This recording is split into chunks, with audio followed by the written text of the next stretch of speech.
Hello, buddy. This is Football Talk with Beef and the Deuce. I am the Deuce. This is going to be a great one today. Great one. We got some NFL upset predictions. Pretty hot. Talking about the Buckeyes this weekend. And let's just go with our point predictions for the game against Grambling.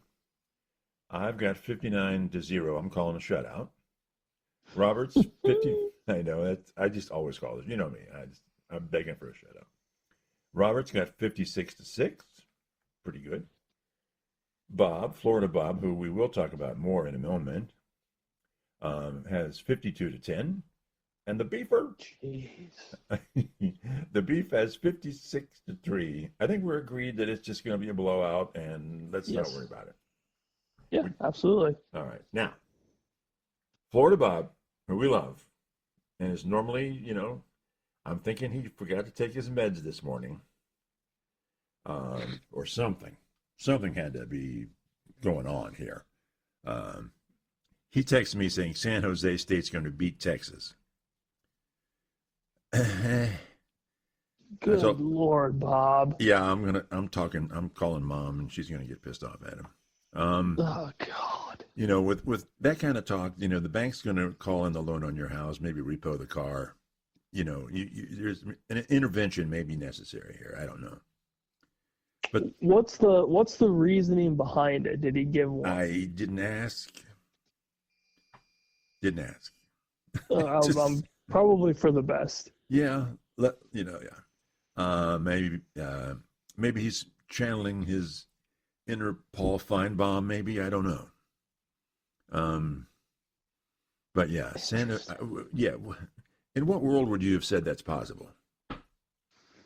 Unless he just truly believes that, like, Arch isn't the dude, and Texas's defense is just piss poor, which we saw last week. They are not. They are not. That is a very good defense. It's a very good team and a very good defense, yes. And top tier coaching staff too. So you can't really fault them for anything negative outside of that game, which was obviously a really, really close game. Yeah. Top 5 matchup. Yeah.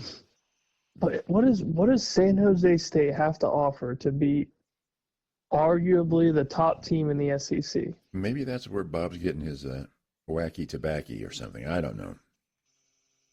Unless he has some inside knowledge of the game being fixed. And he probably does have inside knowledge that none of us will ever understand. No, it's that Florida air, I tell you. Yeah. Working too hard, a little overtime, Bob. Chill out. Interesting. Okay. But hey, if it works and it happens. Oh, I'm eating Big Crow. Yeah, I will Venmo him dinner. I don't. Yeah. I'll Venmo him dinner money. Huh, but I don't know anyway. I don't see it. I think he's crazy. Okay. But that's just me. All right. But we love him. Yes, absolutely. Is Alabama going to make a bowl game this year? Paul Feinbaum is very skeptical of that. I'm skeptical in the sense that this team just seems like no effort. They just don't care. Yeah. And yet they're the team. It's weird. It's very weird, right? They have the number 2 team with the most 5-star recruits. This should be a rock and roll year for them, right? You would think, right? You would think after the initial DeBoer year that something would come together. There's some sort of positive regression, if you will. And there's nothing.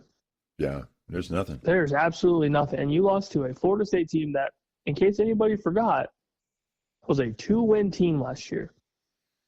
But let's give them a little credit. They must have improved somewhat, right? Oh, they hammered the portal. Hammered it. Okay. So and obviously that benefited them. It's maybe starting to look like Mr. Coach Signetti. A little, let's hammer the portal, see what we can do, and kind of let the portal take the wheel. So you think the Florida State improvement is legitimate? I think so. But we don't know exactly to what extent, right? Yeah, I think so. Initially, just with the game itself for them just looked cleaner. Yeah. It wasn't, super all over the place like it was last year. Mm-hmm. And their defense is really damn good. Yeah. I don't know, to what extent with, Bama playing as bad as they were, but it's still a Bama team with 4 or 5-star recruits. All over the place. Yeah. And a winning coach. Or to say it again, last year was terrible. Yeah. Yeah. And then they came out and just punched Bama in the mouth and took over the game, in an instant. Okay, so let's say they make a bowl game, but let's say they're 8-4 in the regular season. Is Tuscaloosa just going to blow up? I think Tuscaloosa's already blown up. I don't necessarily see anything positive coming from that week. And I get the reports with your boy Paul was DeBoer and the team itself as a whole are pissed off, quote unquote pissed off. Yeah, that's but apparently he doesn't swear, so he's just not going to say anything more. That's bad for him. Yeah. Okay. I say that in my sleep. But it doesn't. I wake up saying that. You know what I mean? If I don't get a long enough nap, I'm pissed off. Yeah. And God. And you know that. Oh yeah, you gotta have a nappy. But if that's the case, and it takes a bad loss like that to wake you up, that's piss poor coaching in my opinion. Yeah. Like it's week 1 of the season. Yeah. You should be fired up to just play, to get on the field, play, to get on the field and coach, and you were a massive favorite going into this game. Yes. Huge favorite. Mm-hmm. And you got punched in the mouth. That's on the coaching staff. That's terrible. Mm-hmm. Absolutely terrible. Yeah, and it's not even an SEC team that beat him. No, and I can understand maybe in the first half the game's close because you're rusty. It's week 1. Every team goes through their growing pains or goes through some sort of slow start. That's fine. If it was 7-3, 7-7, like okay, like it's week 1. Crazier things have happened. But then you come out in the second half and you punch Florida State in the mouth. And they never did. Just never did. They never even drew back to throw the punch. No. I think they curled up. Yeah. Curled up and just wanted the game to be done. Yeah. So I think more so it's on the coaching staff. It's on Kalen DeBoer. Like, you need to fix this problem now. Yeah. Or this season's pitiful and you're going to get bought out and ran out of Tuscaloosa. Yeah, but the buyout's $70 million. And then they got to spend another $70 million for the next guy. They might not have that much money. They may be just stuck with him for a while. They might be, yeah. At least from what it seems like, maybe the next couple years. Yeah. Like you said, the buyout's expensive, and to hire somebody else, you want long term. Yeah. You're forking over some money. And it's going to be him and whatever the new staff is as well, right? Because they're going to dump. Yep. Yeah, the coaching staff. Oh, they're just gonna wipe out the entire coaching staff. Yeah. Okay. All right. So you're yes or no on the bowl game? As of right now, I'm gonna say no. Okay. And I want them to prove me wrong. Please, by all means, prove me wrong that this was just an outlier of the season. Yeah. Yeah. But that game was not pretty at all. Mm-hmm. And again, I'm not discrediting Florida State at all. They looked great. They played great. You beat a top 10 team at home. That's great. Yeah. But it's Alabama. Right. The Alabama. That we've known to have a winning culture for God knows how long. 18 years, yeah. Yeah. So Mr. DeBoer needs to figure something out fast. But Alabama does, and from an historical perspective that only I know, they'll have the great coach, they'll have the Bear Bryant, and then they'll have Saban. But after those coaches leave, there is a wilderness period where they're kind of going, oh, this sucks, before they find the next really good coach again. So this is not unusual for that to happen. Yeah, and I'm sure eventually it's going to be a season like what we're assuming might be this year. Yeah. Of some sort of negative regression. Mm-hmm. But at the same time, like you're recruiting top tier talent. You're getting top tier talent. Yeah. Well, okay. Here's a thought. Let's say DeBoer is a really good coach, which we know he is, but maybe he's not a good coach for Alabama. Yeah, I mean, it's possible, and it's starting to kind of seem that way. But again, it's only year 2, and I think we're hammering him. But they lost to Vanderbilt last year. That was a terrible loss. Yeah, they did not make the playoffs. Yeah, and you didn't go to the postseason. Your Alabama faithful are not used to that. Yeah, you're used to year in, year out making a run. Yeah, somehow getting close to the promised land. Yeah. Again, they're also spoiled by the greatest coach in college football history, absolutely. Arguably, if there is any argument. Not in college, no. I don't see how. Yeah. But it's a very similar fan base to kind of what we're used to. We're used to massive winning seasons, having a chance to win the Big Ten, going into the CFP, maybe winning the damn thing. We're just so spoiled, and I think that's kind of the same, I guess, problem, if you will, with their fan base, with our fan base. We expect success because we've had it so much that we're not used to anything negative. But let's compare and contrast OSU historically with Alabama. Alabama has had up periods and down periods. And as we talked a couple of days ago, from probably even the Woody Hayes era, at least from 1968 until this very day, they've not had a losing season. The Buckeyes. They've not had. Just insane. They've never had to, we've got to reload. They just reset. So how does that, and we're the only team that does it, has ever done that. No, even the team up north has down times. But what is that? What is that by contrast? Great teams with down times, and Ohio State has great teams, but they don't really drop. I mean, the worst would have been Fickle, and he was a 7-6 guy, won a bowl game, and he was technically not even a full head coach. He was an interim head coach.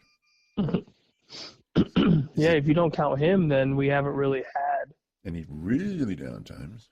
No, I think if at all. But see, Cooper got fired, I think, at 8-4. They said, no, 8-4 doesn't work here.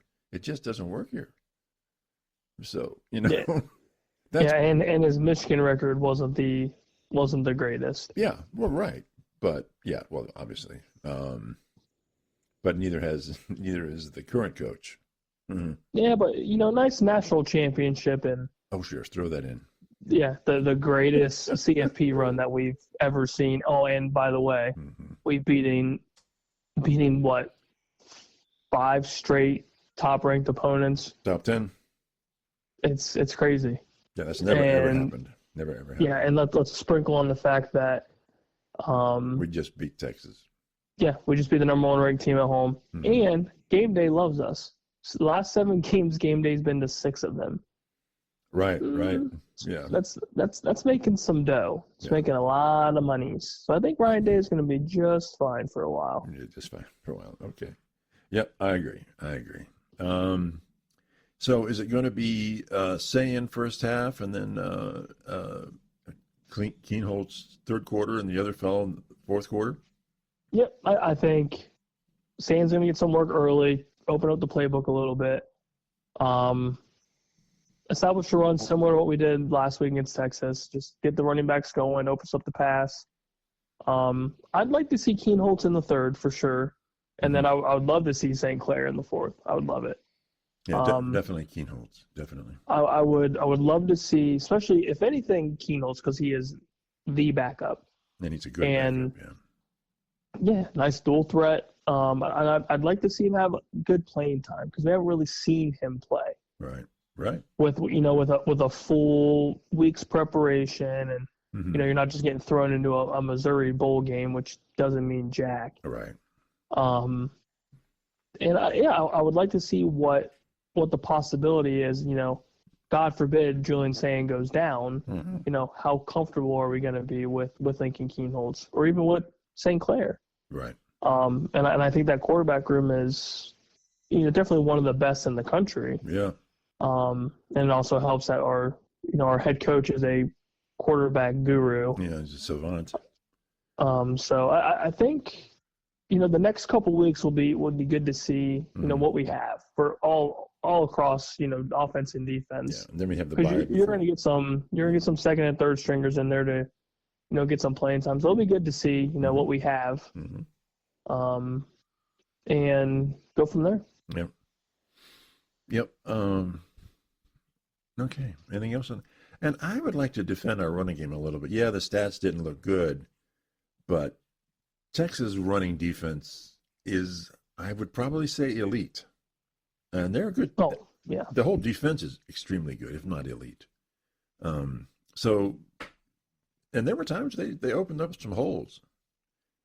Yeah, and it's week 1. Yeah. And that's the other. It's so hard to establish a solid run game against a number 1 ranked team in the country. Yeah. But those are hard-earned yards. Yeah. And I liked the physicality. Yeah. They didn't shy away from running through the gaps. Why didn't you had a couple like off tackles I would like to have seen more. Yeah, something outside. Yeah. But I think C.J. Donaldson he's a semi truck. It's huge. Is he like? So is he a Junkins kind of guy? Oh yeah, he's big boy. And I think that dynamic, and then with Peoples and his short stature, but super shifty, super fast. Mm-hmm. I think that 1-2 punch is going to do wonders for us when it gets warmed up. Yeah. When they start getting their running legs going, and I think that's going to be a fun 1-2 punch to kind of see how it develops throughout the year. Yeah, I have to take a special look at that Washington game, see what happens with the running attack, right? Absolutely. First true road game. Yep. What, 2-3 weeks? Well, there's 2 weeks, then a bye, and then a game. Yeah, then the Washington. Yep. 3 games, 4 weeks.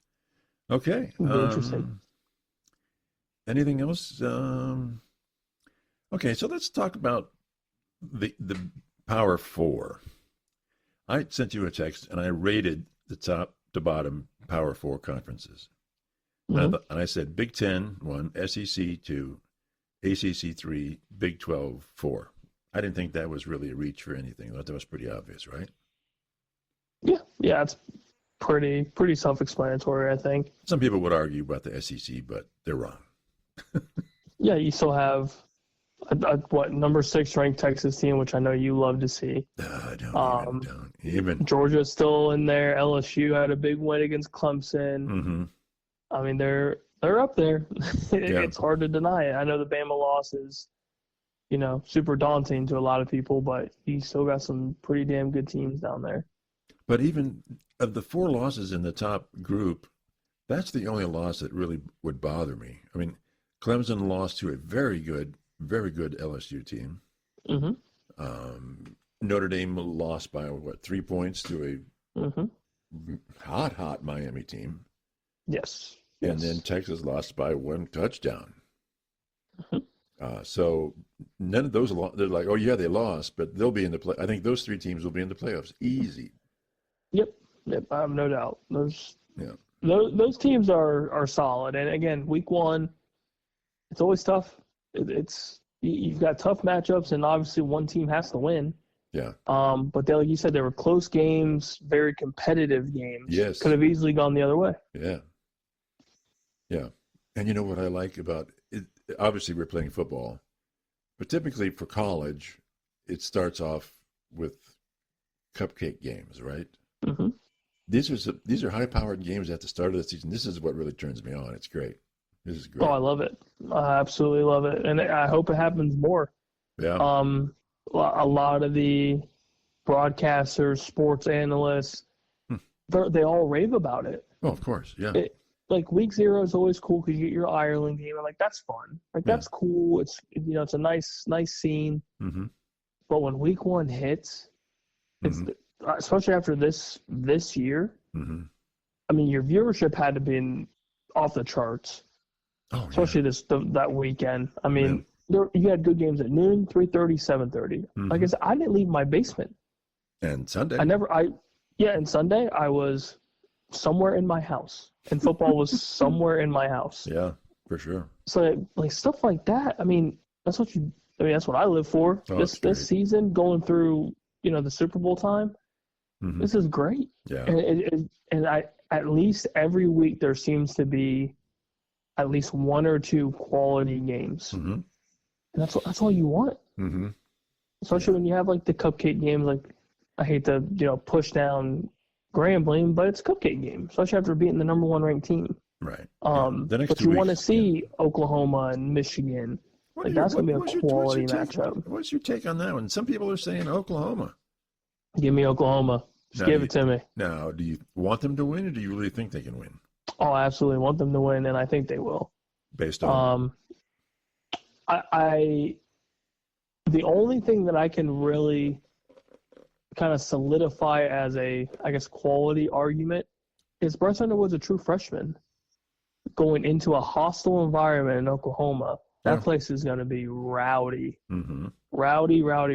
And Oklahoma has something to prove. Coaching staff has something to prove. You have a Heisman hopeful under center. Yeah. And a good coach. And they've been getting beat up in the SEC. Well, and I think they joined it. yes, and I think. But it'll make it better. Overall, there's just something to prove, and I think they want to establish that they are a CFP hopeful team, and it starts with beating the team up north. I know. I would expect a low-scoring game on this one, a real slugfest. I think it's going to be ugly for sure. I think it's an ugly game. I think whoever wins the ground attack, I think wins that game. Yeah, I think so. Yeah. I definitely think. And Bryce Underwood looked good last week. He really did. He did. But this is a true test, a true road game. Mm-hmm. All eyes are on this game too. There's really nothing else going around that weekend but that game. Yeah. So it's going to be tough, and I will take experience over, I guess, talent, if you will, with Underwood and the team up north. Right. I would take the experience and the home field advantage. Yeah. Okay. And then we had the rating. Then I thought, well, what's the most interesting in terms of how the conference is going to shake out, how it may shake out this year? And so my interesting level was ACC. I'm really fascinated by the ACC, SEC, and then the Big Ten, and then the Big 12. I have no interest in the Big 12. But the ACC is obviously you have Clemson. I mean, it used to be the ACC was Clemson's sandbox to play in, but now you've got Miami and Florida State coming up, and then you've got South. You got some other teams there that can make some noise. But there's a resurgence of these 2 Florida teams. It really intrigues me as to what's going to happen here. Yeah, because you still have Clemson. Yeah. Again, I get they lost, and that it is what it is, but they're still a damn good team. Yeah. The resurgence of Miami is probably the most intriguing to me. Yeah. Because Carson Beck just got destroyed in the offseason. Absolutely destroyed. Right. By the media, by whatever's going on in his personal life. He was just getting smoked. Yeah. And it basically everyone kind of wrote him off as this guy can't play football. Right. And then he just goes out and slings it. Right. Looks as good as ever. Mm-hmm. And Miami's defense looked good. Yeah, they did. Like they looked good, and we haven't really seen a quality Miami defense. I feel like forever. Mm-hmm. Yeah, that's not their strong. So I think that was impressive. And Notre Dame's no slouch by any means. They're a good team. It's a damn good team, damn good coaching staff. And then obviously the Florida State upset with Bama. Let's see if this is a one-off or let's see if it's a legitimate thing. Yeah. But Castellanos under center, I think, kind of changed the the offensive dynamic of Florida State. It wasn't, super one-dimensional. He's a dual threat, and he looked good. He looked good, running the offense. The offense didn't look like they skipped a beat, and they didn't look like a 2-win team like they did last year. Right. So I'd be very curious to see throughout this season how they pan out, not only in the ACC, but, maybe in the CFP picture. Yeah. The ACC is interesting, really interesting. Now, and the SEC, because, Alabama is looking bad, and obviously Georgia is still there. But LSU seems to really have it together this year. And so it isn't like, the SEC is Alabama, Georgia. Well, not.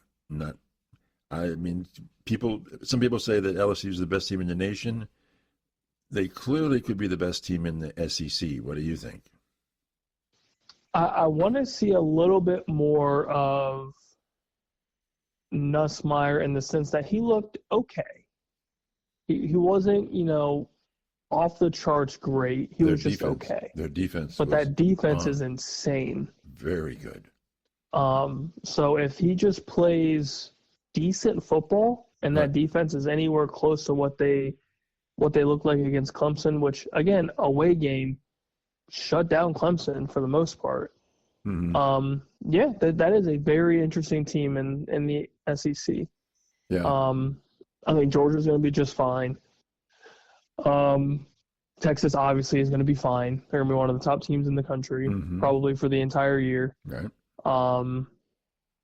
Bama's just an absolute long shot to me. I don't know what all they can do. Yeah. Unless it's just an outlier. But yeah, I mean the top teams up there: LSU, Texas, Georgia, South Carolina, even. Yeah. It's going to be a very interesting run, towards the end of the season if those teams continue to do what we believe they're going to do. Give me your take on the number of wins and losses with Oklahoma. They sort of intrigue me as well. Yeah.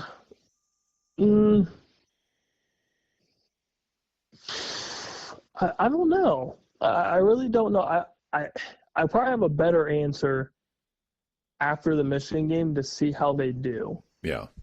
But because last year it just kind of skews my opinion. I didn't really think they were, anything decent. Right. But I'd be curious to see after a game like this. I'll probably have a better answer than just bowl eligible. Because last year they barely did that. Right. Just barely squeaked in. Right. But I think this team for this season's, head over heels better than last year. So I'm curious to see after Saturday what this team can do and what I believe they could do. Right. After week 2. So what's your opinion on, here's a question. 2 teams out of the ACC will be in the CFP this year, yes or no? Will be. I say after week 1, I say yes. Okay. And you're probably talking Clemson, Miami, probably? Yep. There's not a lot of space to get in, but yeah. Miami's schedule from week 1 on isn't terribly difficult. Clemson, a very similar kind of ordeal. Right. So, they just have to win. They just win. If they play each other in the ACC championship game, and they go in with just do they play each other? Do they play each other this year? Let me double check. Let me pull up the schedule here. Because they don't have divisions anymore, do they? It's all just one big. No, it's all just the rankings. Yeah. Let me see. Where are you guys? Miami. They do not play each other. Okay. All right. So if they go in with 1 loss, and it's a good game, I could see them both squeaking in with whoever has the 2 losses. If they go undefeated, of course, throughout the rest of the season. But right. And do you think that's very interesting? Do you think that's likely for both teams to be undefeated, or at least No more than one loss. Yeah, I think so.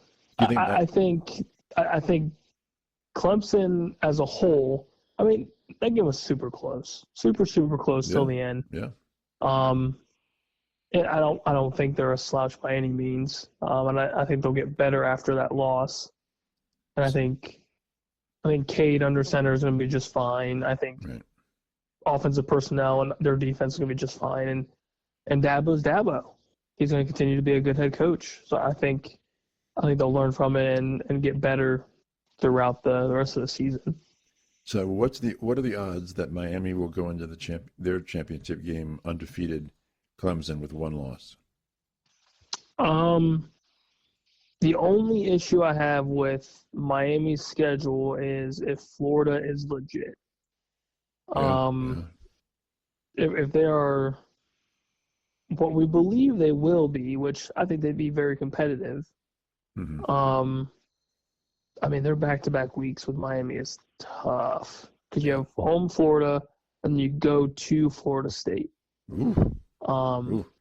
That's a very tough back-to-back. Yeah, it is. Now they get a bye week in between the Florida State game, which I hate. Mm-hmm.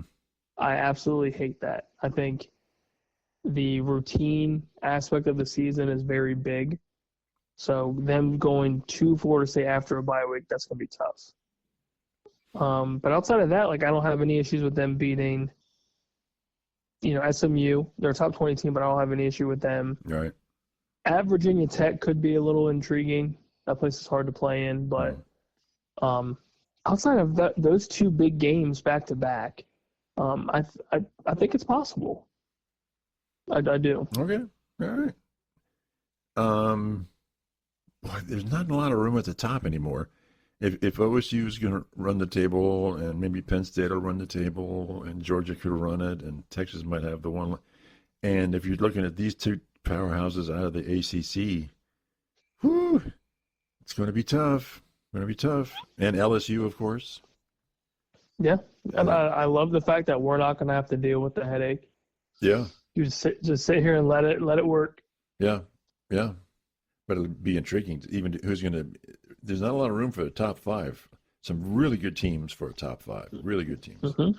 Yep, and we're going to start seeing probably within the next couple weeks some teams starting to pull away a little bit, and starting to establish who the alpha is in the top 25. Okay. Yeah, I agree.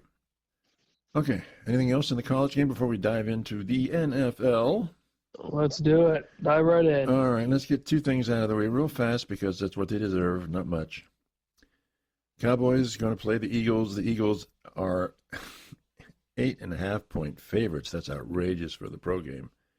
So it hurts. Is this just a debacle for the Cowboys? I want to give them at least a little bit of credit. Dak has played well in the last couple of games against the Eagles. I get we've lost, but he's looked okay. So I'm hoping to God we can at least make it competitive. Less than 8.5 points? Yes. But I'm very nervous with our defense. Yeah, well. Because there's a lot of mouths to feed for Philadelphia. A lot of Swiss cheese there. And we don't have enough to stop Barkley, Hurts, Devontae Smith, A.J. Brown, keep going. Dallas Goedert, or even their offensive line. Yeah. It's going to be tough. Yeah. But we've seen crazier. We've seen crazier things happen early in the season. My hope is that they cover the spread. Yeah, well, that is just my hope. On to the next question, which is to cover the spread. Chiefs are 5.5-point favorites over the Browns. Do the Bengals beat the spread, or if the Browns lose by less than a touchdown, is that a good game for the Browns? That's great for Cleveland. That's bad for Cincy. I think Cincinnati blows them out of the water personally. Yeah, well. But if Cleveland keeps it close and Joe Flacco, has the Flacco magic, yeah, that I wouldn't be terribly upset if I'm a Cleveland fan. I would be relatively happy about that because a healthy Cincinnati team, for some, myself included, they're a pretty big AFC favorite for me. Yeah, to make it far. You're riding them hard, aren't you? Yes, I am. I believe in the Joey B magic. I believe in that offensive power that they have, which is, in my opinion, probably the best offense in the league when healthy. Yeah. But that's been their problem, is that all of them have not been completely healthy all at the same time. So you think they're better than a healthy Cincy is better than a healthy Philadelphia offensively? Yeah, I think so. Just because Jalen Hurts doesn't really have that air it out ability. Like, we don't really see it that often because they destroy the ground so much. Right. Yeah. Do they need him to do that though? No, they definitely don't. And the offenses between the two are so different. Yeah. Because Joe Burrow can go out and throw for 350 and 4 scores, and it's like he barely batted an eye. Yeah. Yeah. And then they sprinkle in Chase Brown with 180 to 100 all-purpose yards. Mm-hmm. But Philadelphia just hammers the ground, which is what they've been so good at for the last couple of years. Mm-hmm. Actually, a handful of years, really. Yeah. Keep going. But yeah, I think Cincy as a whole can just, if they want to, and if they do what they should be doing, they can put up 35, 40 points like that. It's just their defense is just so bad. Right. That the offense has to do that. Yeah. Philadelphia is fortunate enough to have such a great defense that they can just run the ball and kill the clock, and that's it. So right. the offensive output doesn't need to be as much as Cincinnati's has to be. So we'll see. Yeah. But I just think Joe Burrow through the air is just so dynamic.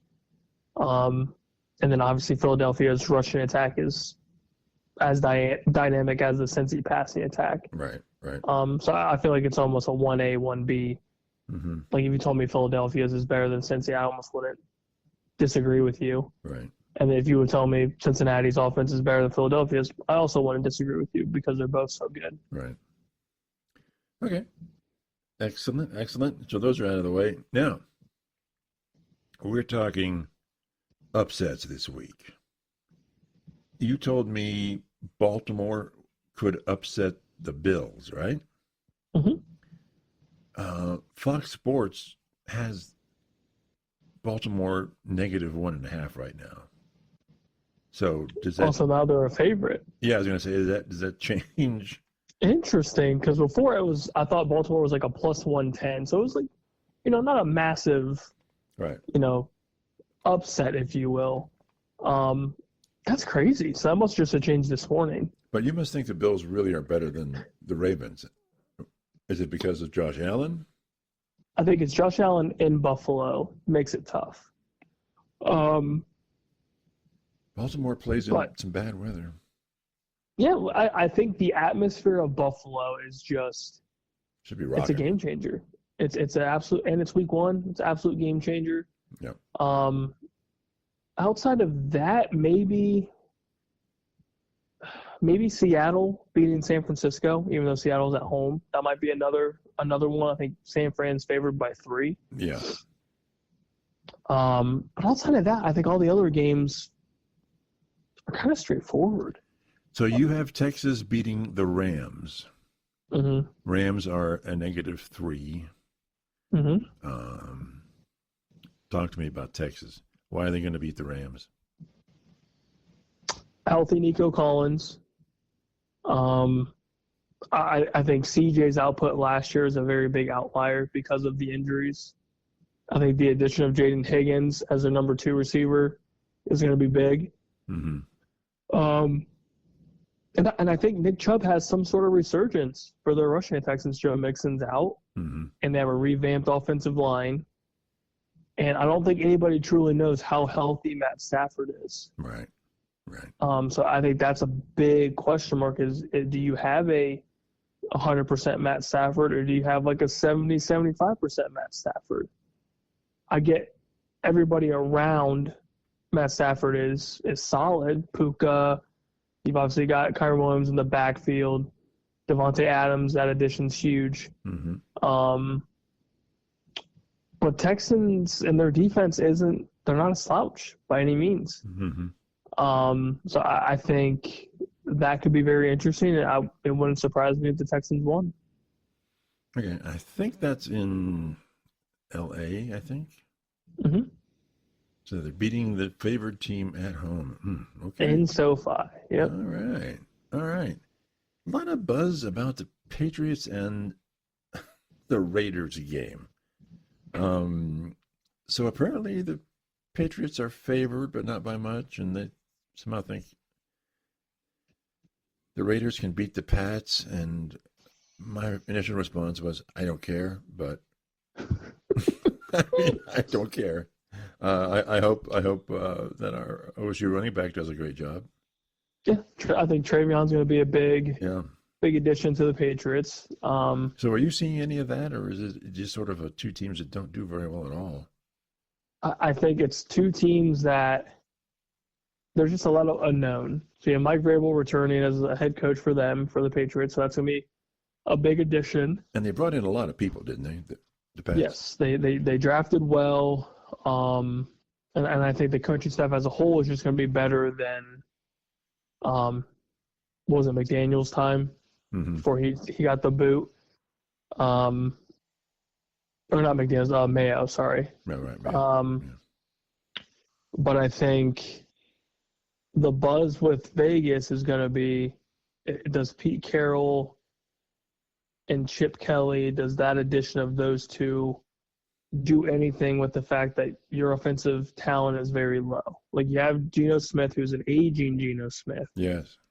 You've got Ashton Genty, who might be able to kind of run the table as their true workhorse running back, but their offensive line is so bad. If he's the only thing they've got, then other teams are going to shut him down. Yes, it's going to be a very one-dimensional offense. So I don't know how that's going to look. I mean, Chip Kelly's an offensive mastermind, so we'll see. Mm-hmm. But I like what the Patriots have done, and I think Drake May is going to have a pretty big year too. And they've surrounded him with some good young talent and an offensive line that should be a lot better than what they had last year. So we will see. Mm-hmm. Okay. Some people calling the Jets to upset the Steelers, baby. What are your thoughts on that one? You love your Jets? I would love to see Fields and Garrett Wilson have another connection and have them, kind of run the quarterback receiver duo. Just as the Buckeye faithful that we are. Right. And this is Fields' last chance to make an impression. Right.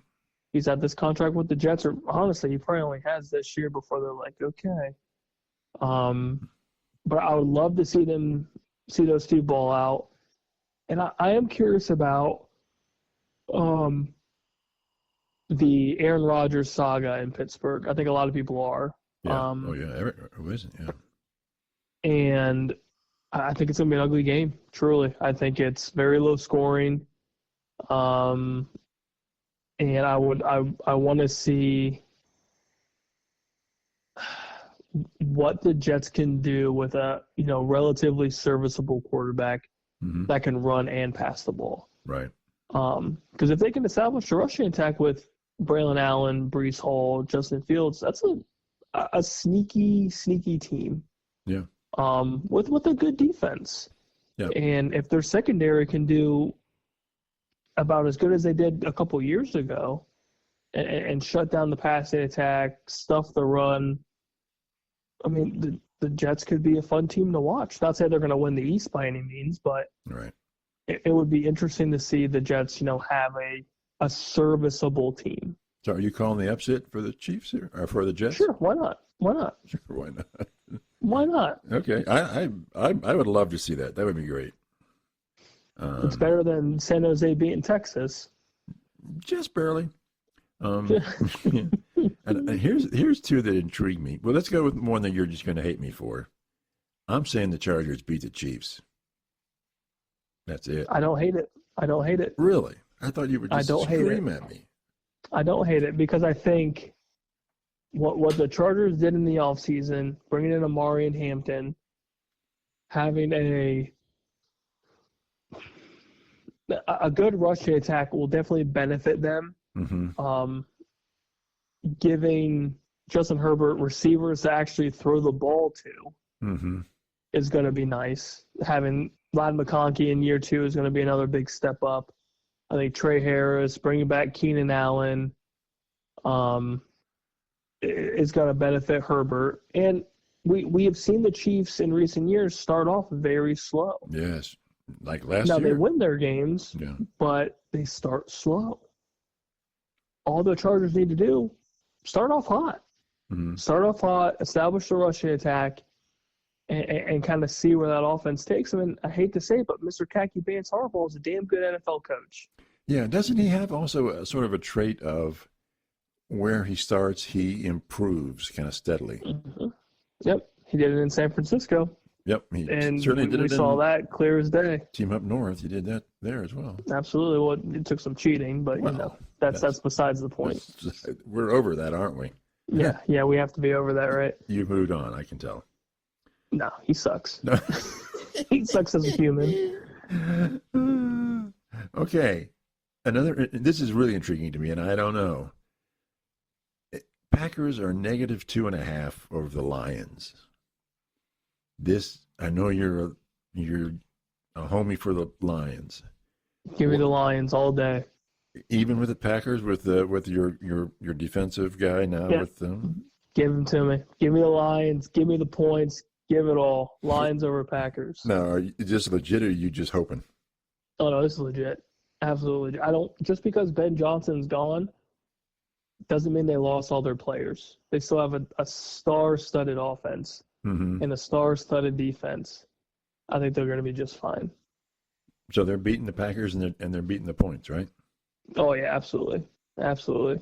Now, are the Packers just not as good as people say they are? I think they're good. I think the Lions are better. I think Jared Goff and the offense. I think Jahmyr Gibbs and David Montgomery as a 1-2 punch is just so hard to stop. Mm-hmm. And their receiver core, I feel like, just continues to get better. I'm going to say Brown and Jameson Williams. You can't stop both of them. Right. And Sam Laporta is still a massive tight end threat. And then, of course, they have a massive, very good offensive line. I feel like Jared Goff rarely gets knocked on his ass. Mm-hmm. So, and I think overall, I mean, the scheme can't be anything, too difficult to finagle the offensive talent that they have. Mm-hmm. I mean, they establish the run, and then Jared Goff does what Jared Goff's been doing in Detroit, and he slings it. Right. So I think there's going to be some growing pains with a new offensive coordinator and a defensive coordinator, but I don't think that necessarily translates to the Packers being a 3-point favorite. It gets home field advantage, so you usually get 3 points. But right. I'll take the Lions all day. Okay. All righty. One final thing for me, we'll go back to Ohio State. I saw an interview with Urban Meyer, and they're talking about, obviously, Ohio State winning the game. And he said, look, a defensive coordinator coming from the NFL, if you're a defensive coordinator in the NFL, you will always try to stop the pass. If you can stop the pass in the NFL, there's a real good chance you're going to win a lot of games. Mm-hmm. So he lives and breathes stopping the pass, and he's very good at it, even in the NFL. And he was showing on the chalkboard some of the defenses he called against Texas, and it's like, whoa, look at. He said he would just linebackers would rush, the defensive lineman would drop back. Is always, I'm going to show you this, but it's not what you're going to see when the ball is snapped. You're never going to see this when the ball is snapped. And he said it's just confusing as hell, especially for someone like Manning. He said, and whatever you might say, that was Manning's first real game. Mm-hmm. And Patricia just fooled his socks right off. Fooled everybody. Yeah, fooled everybody. But he would just see things he's never seen before, and he would see setups, and then he would see how they worked, and he would have two deeps and just all these really innovate, well, for college, I guess, innovative defensive setups that just were like, wow. And you don't see that when you're watching a game, but when somebody like that is diagramming it out, and it's like, whoa, that's good. He would have like his linebackers crowding the line like they're going to blitz, and then when the ball is snapped, they would fake dropping back. They would turn their heads and take a step back, and then they would reverse course and rush. And he said, and Texas linemen didn't have a clue how to stop that. He said it's going to be rough for everybody in the Big Ten. Everybody in the Big Ten, because Patricia's that. This guy was planning schemes for the best quarterbacks in NFL history. Yeah. You have to stop Mahomes. You have to stop Burrow. It's a job, a real job. Yeah. You got to stop Drew Brees in his prime, Aaron Rodgers in his prime. Oh, yeah, and you practice against the greatest quarterback in NFL history. Yep. Yeah. This guy's going to be just fine. Yeah. So what's the potential? Are the Buckeyes going to run the table here? I tend to believe so. I don't necessarily see anybody currently in the Big Ten. I don't believe in Penn State. I know you know my love for Penn State. Oh, you passionate. Yeah, it's very passionately hateful. But I don't see anybody topping this team. Right. I truly don't. I don't in any conference, honestly. Yeah. Go ahead. I don't see any moment being too big for Julian Sain outside of what just happened. That was the biggest game of your career, and you looked like pretty good. A 4-year starter. Yeah. And you looked great. And as many people have said, and Urban said in this interview, he doesn't have to be the best quarterback in the nation. Nope. Because the defense, he said, the defense is so good that they'll just stop you, and you've got to score 20 points, 28 points, and you're going to win. You're just going to win. Yep. Or like you said, just get 20 yards. Yeah. Just get 20 yards. You'll be just fine. But I think as we go on, just getting 20 yards is not going to really be what they want. Oh, no. They're going to open up the playbook, and he's going to sling it, I think. Yeah. I mean, he's got insane arm talent. Truly. Yeah. And I think the team's going to be really good. And there was a video of Urban, and he would be, if like the Buckeyes are coming toward the certain end zone, he's standing in the back of the end zone, looking at the team, and he goes, I looked at his eyes every play, and when he's going to pass the ball, he's not looking around trying to figure something out. He's locked on every time. He said, this guy is pretty darn good. Oh yeah, he's got that it factor, it seems like, and I'm ready for this playbook to start opening up little by little. Yep. Good stuff. Anything else before we head out? It's football season officially. Got some NFL tonight. We're already into the college football season. I will see my family in February. In 4 months? Yeah. Maybe 5. Oh, it's great. I love it. Can't wait. All right. We'll see everybody later. Oh, check us out on X, Twitter, Beef and the Deuce Podcast. Subscribe to this fascinating YouTube channel we have here. We'd love to hear from you, your comments, and everything else. Check us out. Bye.